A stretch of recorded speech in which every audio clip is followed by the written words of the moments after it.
사랑하는 성도 여러분, 오늘 우리가 함께 나눌 이야기는 인생의 가장 중요한 승리를 눈앞에 둔 순간 가장 비합리적으로 보이는 명령에 순종해야 했던 한 민족의 이야기입니다.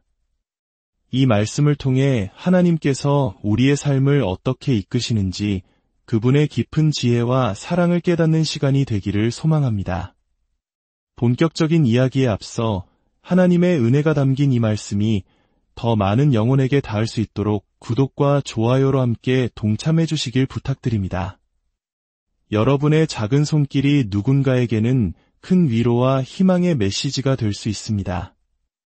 이 채널을 통해 주님의 사랑을 나누는 모든 분들의 삶에 하나님의 축복이 가득하기를 기도합니다. 자, 이제 시간의 강을 거슬러 올라가 약속의 땅 문턱에 서 있던 이스라엘 백성과 함께 걸어가 보겠습니다. 기억하십니까?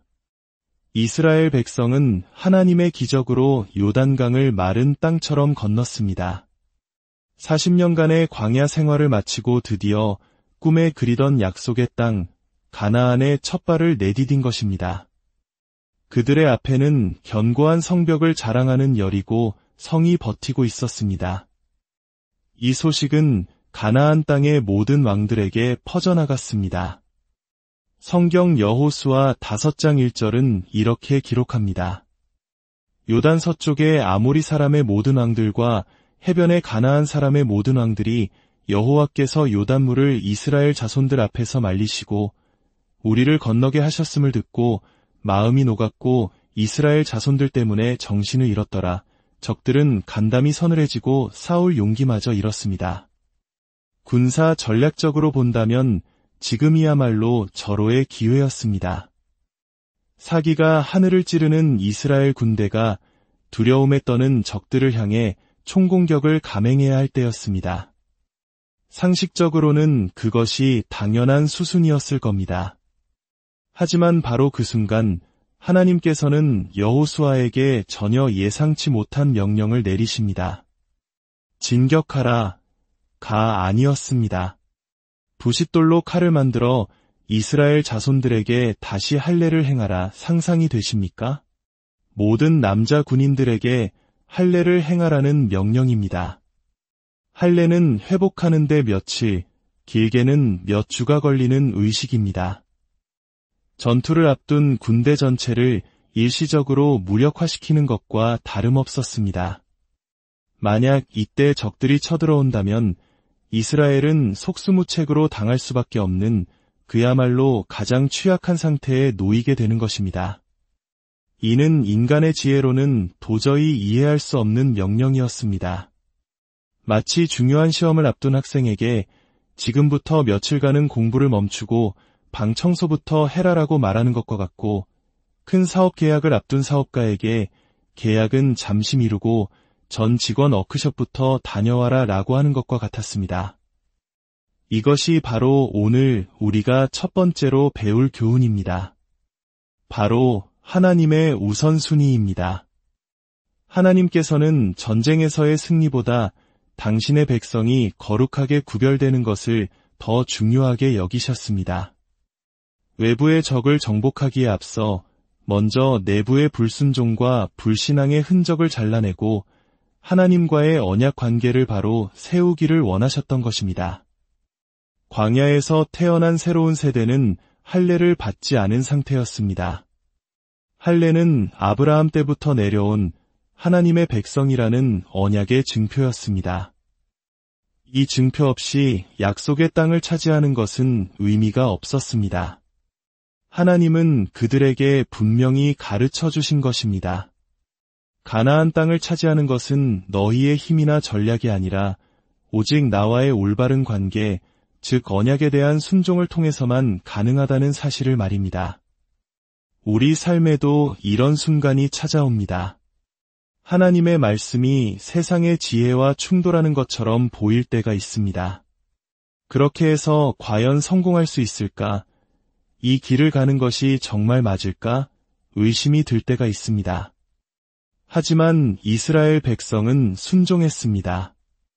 그들은 자신들의 안전과 승리를 하나님의 손에 온전히 맡겼습니다. 그리고 그 순종의 결과가 바로 다음 장에 나오는 위대한 여리고 성의 승리였습니다. 하나님은 우리에게도 동일하게 말씀하십니다. 전쟁보다 예배가 먼저라.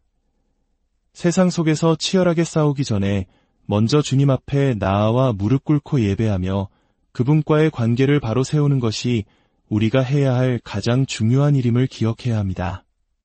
두 번째로, 우리는 이 사건을 통해 언약의 증표들에 대한 깊은 교훈을 얻게 됩니다.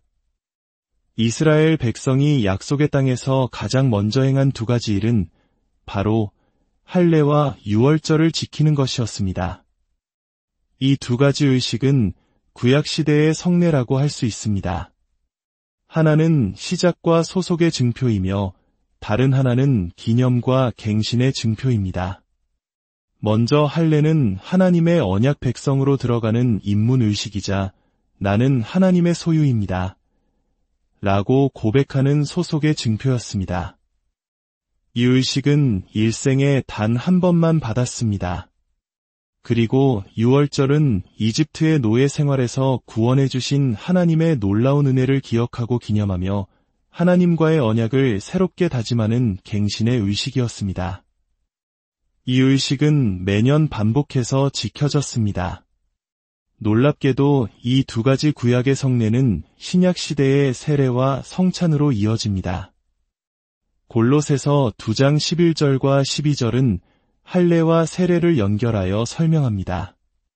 그 안에서 너희가 손으로 하지 아니한 할례를 받았으니 곧 육의 몸을 벗는 것이요 그리스도의 할례니라. 너희가 세례로 그리스도와 함께 장사되고 또 죽은 자들 가운데서 그를 일으키신 하나님의 역사를 믿음으로 말미암아 그 안에서 함께 일으키심을 받았느니라. 사도 바울은 예수 그리스도 안에서 받는 영적 할례가 바로 세례임을 분명히 말하고 있습니다.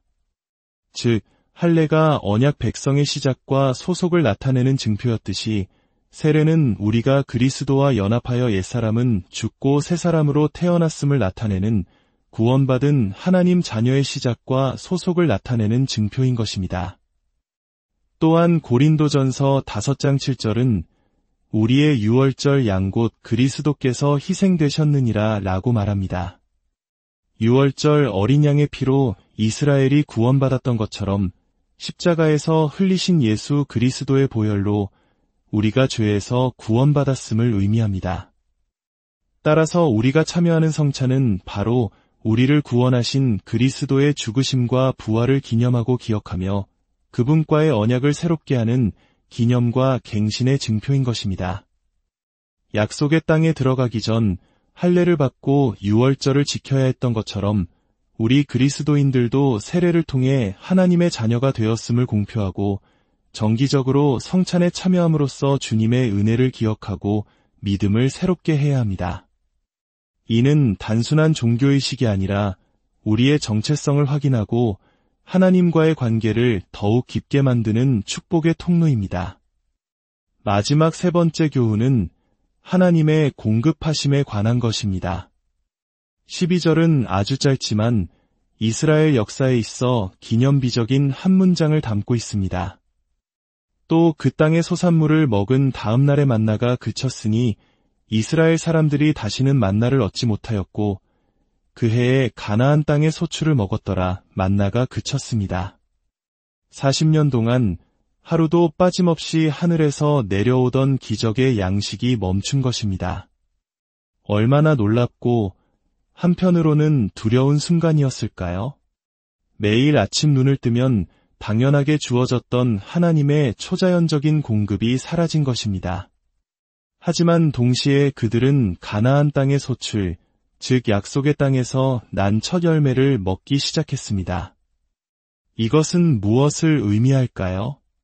하나님께서는 당신의 백성을 위한 공급을 멈추신 것이 아닙니다. 다만 공급의 방식을 바꾸셨을 뿐입니다. 광야라는 특별한 상황 속에서는 초자연적인 방식으로 먹이셨지만 이제 약속의 땅에 정착한 그들에게는 땅을 경작하고 씨를 뿌려 열매를 거두는 일상적인 방식을 통해 공급하기 시작하신 것입니다. 어쩌면 어떤 이들은 불평했을지도 모릅니다. 이제 하나님이 우리를 돌보시지 않는 건가? 예전처럼 편하게 만나를 주시면 좋을 텐데 왜 힘들게 일해야만 하지? 하지만 그들은 깨달아야 했습니다. 밭에 내리는 비와 햇살, 땅에서 자라나는 곡식과 열매 역시 만나 못지않은 하나님의 기적이며 사랑의 공급이라는 사실을 말입니다. 이것은 오늘날 우리에게도 큰 위로를 줍니다. 때로 우리는 삶에서 익숙했던 것들이 사라지는 경험을 합니다. 안정적이었던 직장, 건강, 혹은 사랑하는 사람을 잃을 수도 있습니다. 마치 만나가 그친 것 같은 상실감과 두려움에 휩싸일 수 있습니다. 하지만 기억하십시오. 하나님은 결코 우리를 향한 공급을 멈추지 않으십니다. 그분은 새로운 상황에 맞게 새로운 방식으로 우리에게 필요한 모든 것을 채워주시는 분입니다. 종교개혁가 마르틴 루터는 불안에 떠는 친구에게 이런 편지를 썼다고 합니다. 나는 두려워하지 않네. 나는 최근에 2가지 기적을 보았기 때문이지. 하나는 하늘을 보니 기둥도 없이 거대한 구름이 떠 있는데도 무너지지 않는 것이었고, 다른 하나는 밤하늘을 보니 붙잡아주는 것 없이 수많은 별들이 총총히 박혀 있는데도 떨어지지 않는 것이었네. 그 구름과 별들을 붙들고 계신 하나님께서 우리 또한 붙들고 계시니 무엇을 걱정하겠는가? 우리가 매일 마주하는 평범한 일상 속에 하나님의 놀라운 섭리와 공급하심이 숨어 있음을 발견하는 눈이 열리기를 기도합니다. 그리고 12절은 우리에게 더 깊은 영적 진리를 보여줍니다. 바로 믿음이 현실이 되는 순간입니다. 수백 년 동안 아브라함 때부터 그들은 약속의 땅에 대한 약속만을 듣고 믿음으로 살아왔습니다. 하지만 바로 그날 그들은 드디어 약속의 땅에서 난 열매를 실제로 맛보았습니다. 그들의 믿음이 눈앞에 현실이 된 것입니다. 사랑하는 성도 여러분, 우리 중에는 이미 요단강을 건너 영원한 약속의 땅에 가 있는 사랑하는 이들이 있습니다. 그들은 더 이상 믿음으로만 사는 것이 아니라 주님의 얼굴을 직접 배우며 그 땅의 영원한 열매를 맛보고 있을 것입니다. 그리고 지금 이 땅에서 믿음의 경주를 하고 있는 우리 또한 주님의 은혜로 반드시 그곳에 이르게 될 것입니다. 언젠가 나팔 소리와 함께 주님께서 다시 오시는 그날 우리의 믿음은 온전한 현실이 될 것입니다. 우리가 이 땅에서 흘렸던 모든 눈물을 닦아주시고 잘하였도다 착하고 충성된 종아 칭찬하시며 영원한 안식의 열매를 맛보게 하실 것입니다. 그 해에 가나안 땅의 소출을 먹었더라. 이 말씀이 언젠가 우리 모두의 이야기가 될 그날을 소망하며 믿음으로 오늘을 살아내는 저와 여러분이 되기를 바랍니다. 함께 기도하겠습니다.